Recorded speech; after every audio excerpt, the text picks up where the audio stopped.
Hello students, IIT brain में आपका स्वागत।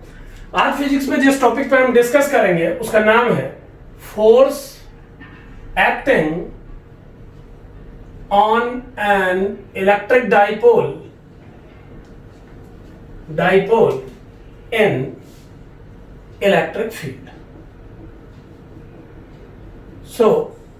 हमको इलेक्ट्रिक फील्ड में एक डाइपोल प्लेस करके उस डाइपोल पर इलेक्ट्रिक फील्ड के कारण फोर्स कैलकुलेट करना है। मान लेते हैं कि इस स्पेस में एक इलेक्ट्रिक फील्ड प्रेजेंट है और एक डाइपोल को उसमें प्लेस करके हम उसमें फोर्स कैलकुलेट करने की कोशिश कर रहे हैं। कंसीडर करिए कि डाइपोल को हम जिस प्लेन पे प्लेस करने वाले हैं वो प्लेन इस बोर्ड का ही प्लेन है।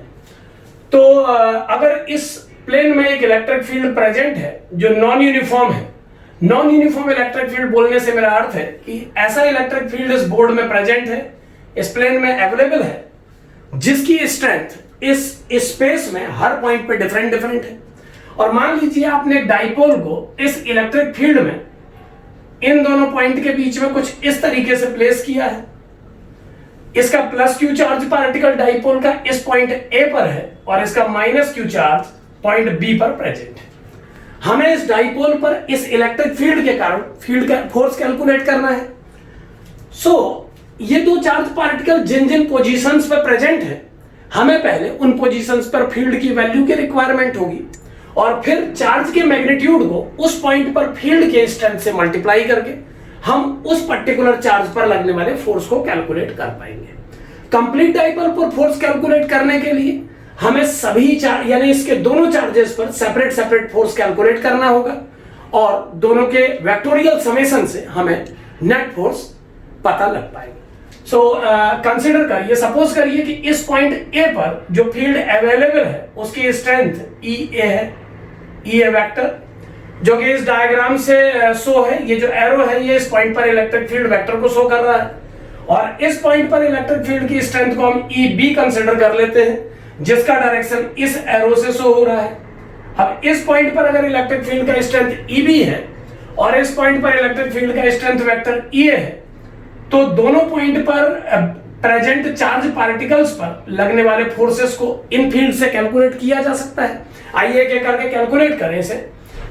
इस चार्ज पार्टिकल पर लगने वाला नेट फोर्स होगा F on plus Q charge equal to magnitude of charge, it is plus Q into EA vector, plus Q into EA vector.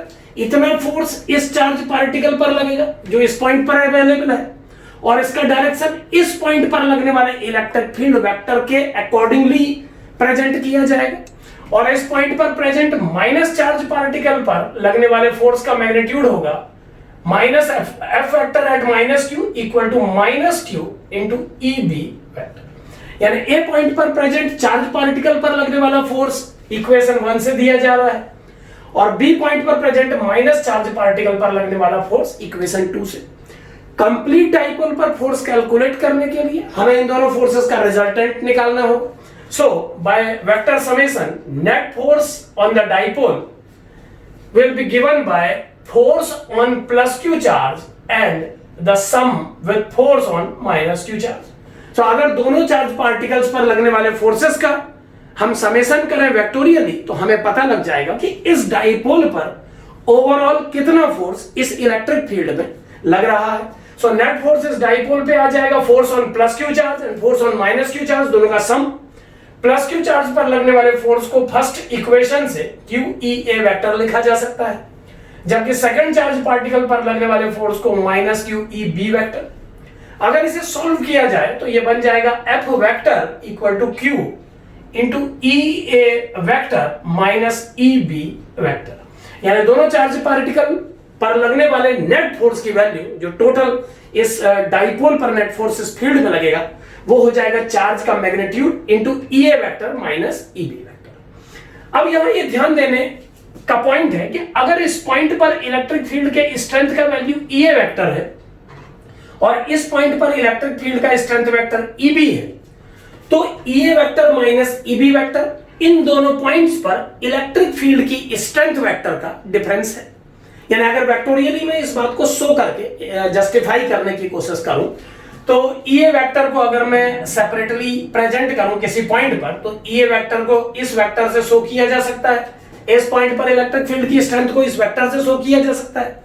और यहां हम देख पा रहे हैं कि ईबी पॉइंट पर नंबर ऑफ लाइंस इस रीजन से ज्यादा है। इट मींस अगर हम फील्ड लाइंस को इलेक्ट्रिक फील्ड की स्ट्रेंथ से एसोसिएटेड मानते हैं अपनी थ्योरी में, तो इस पॉइंट पर इलेक्ट्रिक फील्ड का स्ट्रेंथ इस पॉइंट पर इलेक्ट्रिक फील्ड के स्ट्रेंथ से कम दिखता है। हालांकि इस बात का इस जनरल रिजल्ट से कोई कंसर्न नहीं है, फिर भी डायग्राम में जो चीज शो हो रही है उसके अकॉर्डिंगली इस पॉइंट पर इलेक्ट्रिक फील्ड की स्ट्रेंथ इससे कम है। तो अगर हम वेक्टोरियली इस डिफरेंस को प्रेजेंट करने की कोशिश करें तो ये कैसा बनेगा, एक बार देखें। ये वेक्टर ये है और ईबी वेक्टर अगर हमें ऐड करना होता है इसमें, तो इस डायरेक्शन में हम इसे ऐड करते हैं कुछ इस तरीके से, ईबी वेक्टर। सो अगर ये है ईए वेक्टर और ये है ईबी वेक्टर, तो चूंकि हमें यहां पर ईए वेक्टर में से ईबी वेक्टर को माइनस करना है, सो हम ईबी वेक्टर को इसी की डायरेक्शन में अपोजिट फॉर्म कर लेते हैं। अब ये जो वेक्टर होगा इसे हम माइनस ईबी वेक्टर कहेंगे, और ई वेक्टर में ईबी वेक्टर को सम करके, माइनस ईबी वेक्टर को सम करके जो हमें ये रिजल्टेंट मिलेगा, ये इन दोनों पॉइंट्स पर इलेक्ट्रिक फील्ड की वैल्यू, वेक्टोरियल वैल्यू का डिफरेंस होगा। यानी कि ई वेक्टर और ईबी वेक्टर का डिफरेंस जो कि एक वेक्टर क्वांटिटी है, उसका डायरेक्शन कुछ इस तरीके से इस वेक्टर से शो किया जाएगा। सो अगर इस नए वेक्टर को हम डेल्टा ई वेक्टर डिफाइन करें, तो जो नेट फोर्स इस डाइपोल पे लग रहा है इलेक्ट्रिक फील्ड में, एक नॉन यूनिफॉर्म इलेक्ट्रिक फील्ड में, उसका वैल्यू हो जाएगा F vector equal to Q into delta of E vector. Delta E vector यहां पर प्रेजेंट कर रहा है एक ऐसे वेक्टर को जो इस पॉइंट पर इलेक्ट्रिक फील्ड और इस पॉइंट पर इलेक्ट्रिक फील्ड वेक्टर का डिफरेंस। सो डेल्टा एफ को हम Q into delta E vector कह सकते हैं। यानी इन दोनों पॉइंट पर इलेक्ट्रिक फील्ड वेक्टर के डिफरेंस को हमने एक नए वेक्टर का नाम दिया डेल्टा ई वेक्टर। यहां पर डेल्टा ई वेक्टर का डायरेक्शन अगर आप इस डायग्राम से देखें तो ये डेल्टा ई वेक्टर है। सो किसी डाइपोल पर लगने वाले फोर्स की वैल्यू डाइपोल के दोनों टर्मिनल्स पर प्रेजेंट, जहां पर डाइपोल के दोनों चार्जेस प्रेजेंट है, उस पोजीशंस पर इलेक्ट्रिक फील्ड स्ट्रेंथ के वेक्टोरियल वैल्यू के डिफरेंस से एसोसिएटेड होता है। सो नेट फोर्स जो डाइपोल पे लगेगा इस इलेक्ट्रिक फील्ड में, वो हो जाएगा Q into delta E vector. अब यहां पर एक बात पे और ध्यान दें कि अगर इस पोजीशन से इस पोजीशन तक इलेक्ट्रिक फील्ड वेक्टर की वैल्यू में इतना चेंज आया है, जो कि इस डायग्राम से शो हो रहा है, और इस डाइपोल की लेंथ अगर मान ली जाए, चूंकि हम जानते हैं कि डाइपोल स्मॉल लेंथ का एक अरेंजमेंट होता है चार्जेस का, सो अगर ये एक स्मॉल लेंथ है तो हम इस आंसर को, इस लेंथ को L कंसीडर करते हुए, जो कि बहुत स्मॉल है, इस फॉर्मेट में ट्रांसफर कर सकते हैं। Q into del by del L E vector into L से मल्टीप्लाई भी कर देते हैं। यहां पर हमने डाइपोल की लेंथ से डिवाइड और मल्टीप्लाई किया। सो अब ये फॉर्मेट बन जाएगा Q into del E vector by del L, यानी हमने इलेक्ट्रिक फील्ड वेक्टर को L की डायरेक्शन में पार्शियली डिफरेंशिएट किया। सो अब ये प्रेजेंटेशन शो करती है कि कितना इलेक्ट्रिक फील्ड में चेंज आ रहा है कितने लेंथ पर, यानी ये इस लेंथ के अलोंग इलेक्ट्रिक फील्ड वेक्टर में चेंज का रेट हो गया। और ये L, इसी L को हमने यहां पर डेल्टा L लिखने के बजाय हमने इसे L शो कर दिया है। ये डाइपोल के लेंथ को ही प्रेजेंट कर रहा है, यानी हमने लेंथ से मल्टीप्लाई डिवाइड किया तो ये वाला पार्ट पार्शियल डेरिवेटिव में कन्वर्ट हुआ, और अब लेंथ से अगर हम Q को मल्टीप्लाई करें तो ये Q और L का प्रोडक्ट उस डाइपोल का डाइपोल मोमेंट शो करेगा जिस पर फोर्स कैलकुलेट किया जा रहा है। तो नेक्स्ट लाइन में ये बन जाएगा force vector is equal to magnitude of dipole moment of dipole, magnitude of dipole moment of dipole into del E vector by del L, del E vector by del L। एक बात यहां पर और clear होती है कि force का direction finally del E vector by del L से शो किया जा रहा है। इसका मतलब कोई डाइपोल जब इलेक्ट्रिक फील्ड में प्लेस किया जाता है तो उस पर लगने वाले नेट रिजल्टेंट फोर्स का डायरेक्शन किसी एक पॉइंट पर बनने वाले इलेक्ट्रिक फील्ड की डायरेक्शन में नहीं होता है। यहां पर यह बात इंपॉर्टेंट है कि जो नेट फोर्स आ रहा है ना उसका डायरेक्शन L वेक्टर से टैली कर रहा है, ना उसका डायरेक्शन E वेक्टर के अलोंग है, ना EB वेक्टर के अलोंग। उसका डायरेक्शन इन दोनों पॉइंट्स पर इलेक्ट्रिक फील्ड वेक्टर की वैल्यू में जो चेंज का डायरेक्शन है उससे शो किया जा रहा है। जैसे हमने एक सेपरेट डायग्राम में इधर शो किया हुआ है। यानी जो नेट फोर्स का डायरेक्शन आएगा वो ए पॉइंट और बी पॉइंट पर इलेक्ट्रिक फील्ड वेक्टर्स के डिफरेंस से बनने वाले वेक्टर के अलोंग है। So force vector equal to dipole moment magnitude into del E vector by del L. यहां पर P न्यूमेरिकल वैल्यू है इस डाइपोल के डाइपोल मोमेंट की। So Q into L dipole moment को शो कर रहा है और del E by del L rate of change of electric field vector relative to L present कर रहा है। एक बात यहां पर और ध्यान दें, अगर ये electric field through out uniform होता, अगर इस इलेक्ट्रिक फील्ड की वैल्यू हर पोजीशन पे सेम होती, तो इस पॉइंट पर और इस पॉइंट पर इलेक्ट्रिक फील्ड वेक्टर का न्यूमेरिकल मैग्नीट्यूड और डायरेक्शन दोनों सेम होते। और अगर ऐसा होता तो इस वेक्टोरियल डायग्राम की जगह पे जो डायग्राम बनता वह कुछ इस तरीके से होता, ईए वेक्टर, और जब आप इस ईए वेक्टर में से ईबी वेक्टर को माइनस करते तो वो ठीक इसके अपोजिट इसी के ऊपर ऐसा बनता, क्योंकि जिस डायरेक्शन में ईए वेक्टर होता उसी डायरेक्शन में ईबी वेक्टर होता। और अगर आप ईए में ईबी को माइनस करते तो इन दोनों के रिजल्टेंट से एक नल वेक्टर मिलता। यानी कहना मैं ये चाहता हूं कि अगर ये इलेक्ट्रिक फील्ड यूनिफॉर्म होता, अगर इस इलेक्ट्रिक फील्ड की वैल्यू थ्रू आउट सेम होती, तो उस यूनिफॉर्म इलेक्ट्रिक फील्ड में del E by del L vector का वैल्यू नल वेक्टर के बराबर होता, और उस कंडीशन में जो डाइपोल पर नेट फोर्स एक्सपीरियंस होता वो नल वेक्टर के बराबर होता। इसका मतलब जब किसी डाइपोल को यूनिफॉर्म इलेक्ट्रिक फील्ड में प्लेस करते हैं, चाहे किसी भी ओरिएंटेशन में करें, क्योंकि ये क्वेश्चन ओरिएंटेशन से इंडिपेंडेंट है इस कंडीशन के लिए, तो किसी भी ओरिएंटेशन में अगर एक डाइपोल को इलेक्ट्रिक फील्ड में प्लेस किया जाए और इलेक्ट्रिक फील्ड यूनिफॉर्म हो, तो उस इलेक्ट्रिक फील्ड में डाइपोल पर लगने वाला नेट फोर्स वेक्टर 0 होगा। जबकि एक नॉन यूनिफॉर्म इलेक्ट्रिक फील्ड में अगर डाइपोल को प्लेस किया जाए जिसकी वैल्यू और डायरेक्शन डिफरेंट पॉइंट पर डिफरेंट हो, तो लगने वाले फोर्स वेक्टर को dipole moment into del E vector by del L से दिया जाएगा। यहां पर एक बात और समझें कि अगर मान लीजिए आपको किसी नॉन यूनिफॉर्म इलेक्ट्रिक फील्ड में किसी डाइपोल पर लगने वाले फोर्स का वैल्यू किसी पर्टिकुलर डायरेक्शन में पता करना है, तो भी आप इस फॉर्मूले से डेरिवेटिव फॉर्मेट कन्वर्ट करके उसे पता कर सकते हैं। जैसे एक एग्जांपल लें कि मान लीजिए एक रीजन में इलेक्ट्रिक फील्ड इस चार्ज पार्टिकल ने डेवलप किया है। अब इस चार्ज पार्टिकल ने जो इलेक्ट्रिक फील्ड डेवलप किया है उस इलेक्ट्रिक फील्ड की वैल्यू डिफरेंट पॉइंट पे दी जा सकती है, और हम जानते हैं कि इसके द्वारा बनने वाला इलेक्ट्रिक फील्ड डिस्टेंस बढ़ने के साथ साथ मैग्नीट्यूड में रिड्यूस होगा।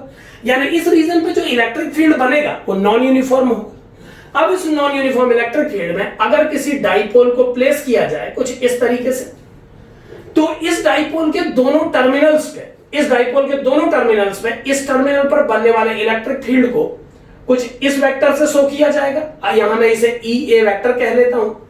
और जबकि इस कॉर्नर पर लगने वाले इलेक्ट्रिक, इस पोजीशन पर जो चार्ज इलेक्ट्रिक फील्ड डेवलप करेगा उसे इस वेक्टर से दिया जाएगा, इसे मैं ईबी वेक्टर कह लेता हूं। तो जैसा ये फॉर्मूला प्रेजेंट करता है कि इस पॉइंट पर इलेक्ट्रिक फील्ड वेक्टर और इस पॉइंट पर इलेक्ट्रिक फील्ड वेक्टर का जो डिफरेंस होगा, इन दोनों पॉइंट पर इलेक्ट्रिक फील्ड वेक्टर का जो डिफरेंस होगा, अगर आप उसको और इसको सिंक्रोनाइज करें तो अच्छा, यहां पर मैंने माइनस चार्ज को ई बी से प्रेजेंट किया है, तो लीजिए आप लोगों को प्रॉब्लम ना हो तो मैं दोनों को सिमिलराइज कर देता हूं और इसे मैं ई ए मान लेता हूं। अब ये पिक्चर और ये पिक्चर बिल्कुल मैच कर रही है। डाइपोल मूवमेंट का डायरेक्शन -2 है, वहां का ईबी और यहां का ईबी सेम है। सो इस पॉइंट पर इलेक्ट्रिक फील्ड वेक्टर और इस पॉइंट पर इलेक्ट्रिक फील्ड वेक्टर के डिफरेंस की जो डायरेक्शन होगी उससे नेट फोर्स की डायरेक्शन कैलकुलेट की जा सकती है। तो क्या डायरेक्शन होगा एक बार देखें। इस चार्ज के कारण इस पॉइंट पर इलेक्ट्रिक फील्ड का डायरेक्शन ऐसा है, जबकि इस पॉइंट पर इलेक्ट्रिक फील्ड का डायरेक्शन ऐसा है। तो अगर ईए में ईबी ऐड करना हो तो आप कुछ ऐसा प्रेजेंटेशन देंगे, अगर ईए से ईबी माइनस करना हो तो आपका प्रेजेंटेशन इसके अपोजिट होगा, तब आप ऐसे प्रेजेंट करेंगे। तो जो रिजल्टेंट डायरेक्शन आएगा वो कुछ इस तरीके से शो होगा। ये ईए वेक्टर है, ये ईबी वेक्टर है, और ये इन दोनों का डेल्टा ई वेक्टर होगा। यानी इस चार्ज पार्टिकल से बनने वाले इलेक्ट्रिक फील्ड में इस डाइपोल को जो फोर्स मिलेगा उसका डायरेक्शन कुछ इस तरीके से शो होगा। यानी इस डाइपोल को मिलने वाले फोर्स का डायरेक्शन मान लेते हैं इस तरफ होगा, रिजल्टेंट फोर्स। इसके पैरेलल बना लेते हैं। मान लीजिए अप टू मार्क तो नहीं बन पाएगा अभी क्योंकि स्केल से मैं नहीं नाप रहा हूं, फिर भी अप्रोक्सीमेटली मान लीजिए कि ये डेल्टा ई वेक्टर का डायरेक्शन है।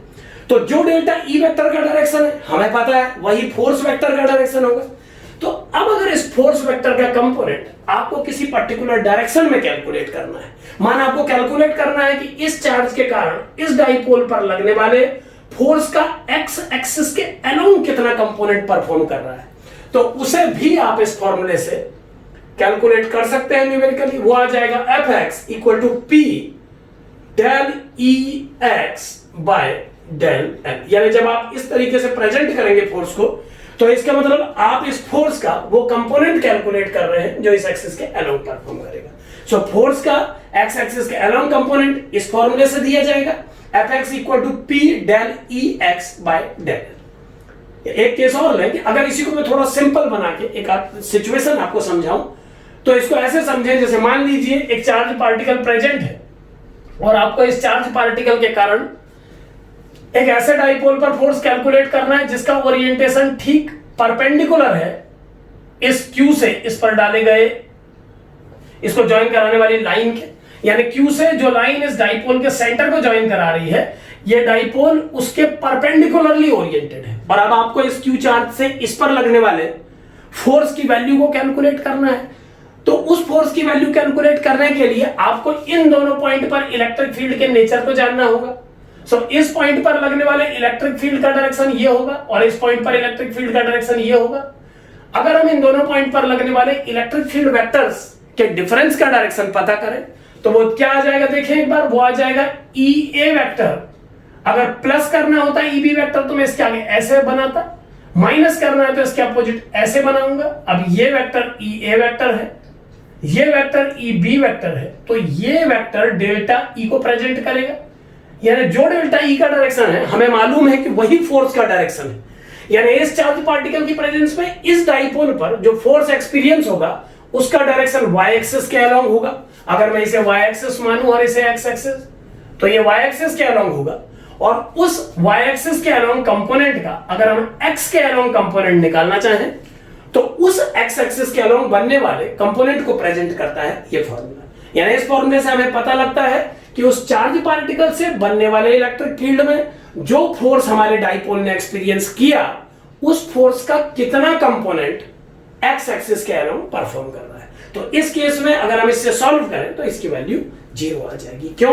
क्योंकि इस चार्ज पार्टिकल से इस पॉइंट पर बनने वाले इलेक्ट्रिक फील्ड और इस पॉइंट पर बनने वाले इलेक्ट्रिक फील्ड का जो कंपोनेंट एक्स एक्सिस के अलोंग परफॉर्म कर रहा है वो बिल्कुल सेम है, और उसके मैग्नीट्यूड के सेम होने के कारण ये जो delta Ex by del L की वैल्यू आ जाएगी ये 0 आ जाएगी। तो ये फॉर्मूला इस फॉर्मूले के लिए किसी पर्टिकुलर डायरेक्शन में फोर्स के मैग्नीट्यूड निकालने के काम में आता है। तो ये जनरल फॉर्मूला है वेक्टोरियल प्रेजेंटेशन के साथ, और ये फॉर्मूला हमें बताता है कि अगर हमको उस फोर्स का किसी एक डायरेक्शन में कंपोनेंट कैलकुलेट करना हो या हमको किसी एक डायरेक्शन में ही फोर्स की वैल्यू जाननी हो तो हम कैसे उसे कैलकुलेट कर सकते हैं। तो इस तरीके से आप एक डाइपोल पर लगने वाले फोर्स को कैलकुलेट कर सकते हैं।